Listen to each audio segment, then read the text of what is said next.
కాలం ఘోరమైన తపస్సు చేశాడు. చేస్తే శంకరుడు ప్రత్యక్షం అయ్యాడు.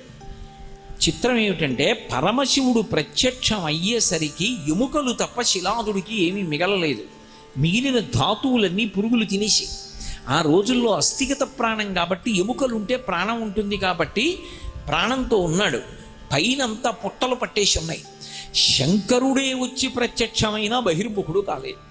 శంకరుడు తన చేతితో ముట్టుకున్నాడు, యథారూపాన్ని పొందాడు. పూర్వం ఉన్న కన్నా జవసత్వాలతో ప్రకాశించాడు. ఏం కావాలని అడిగాడు.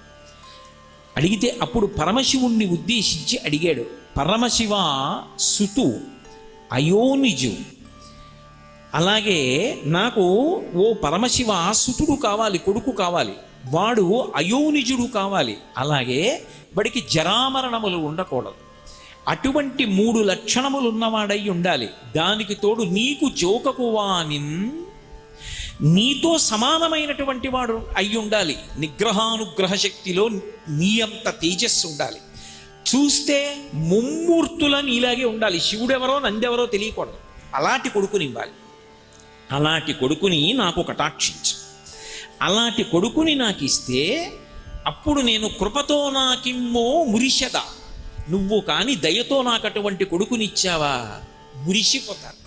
సర్వలోక వంద్యపదాబ్జ, సర్వలోకముల చేత నమస్కరింపబడేటటువంటి పాదపద్మములు కలిగినటువంటి పరమశివ, నువ్వు అనుగ్రహించాలనుకుంటే నాకు అదిగో అటువంటి కుమారుణ్ణి కటాక్షించాలి.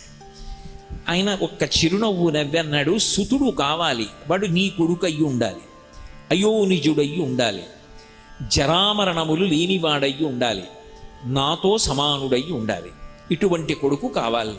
లోకంలో ఇలా అడిగిన వాళ్ళు ఉన్నారా ఎవరైనా?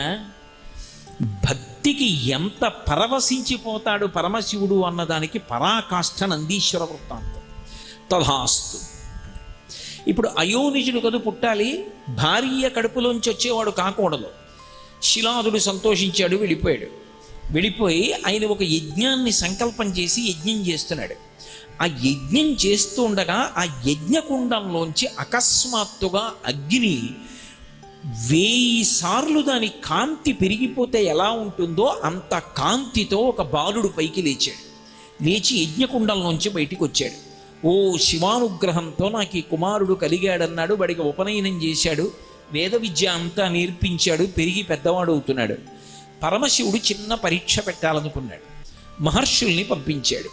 ఆ మహర్షులు ఆశ్రమానికి వెళ్ళి అన్నారు, పరమశివుడు చెప్పిన మాట నువ్వు సరిగ్గా వినలేదు. ఈ పిల్లవాడు అల్పాయుర్దాయం, ఎక్కువ కాలం బ్రతకడవు. ఈ పిల్లవాడు ఈ ఆయుర్దాయం అయిపోయింది, ఇంకా కొద్ది రోజులే ఉంటాడన్నాడు. శిలాదుడు ఘోరును ఏడ్చాడు. ఈ పిల్లవాడు అన్నాడు, నాన్నగారు దేనికి ఏడుస్తున్నారు? నిగ్రహానుగ్రహ సమర్థుడు పరమశివుడు, ఆయన ఇవ్వలేనిది లోకంలో లేదు. నేను ఆయన గురించి తపస్సు చేస్తానని వెళ్ళి కూర్చొని పరమశివుడి గురించి తపస్సు చేశాడు. ఆ పిల్లవాడి తపస్సుకి పరమ సంతోషాన్ని పొందినటువంటి శంకరుడు ప్రత్యక్షమయ్యాడు.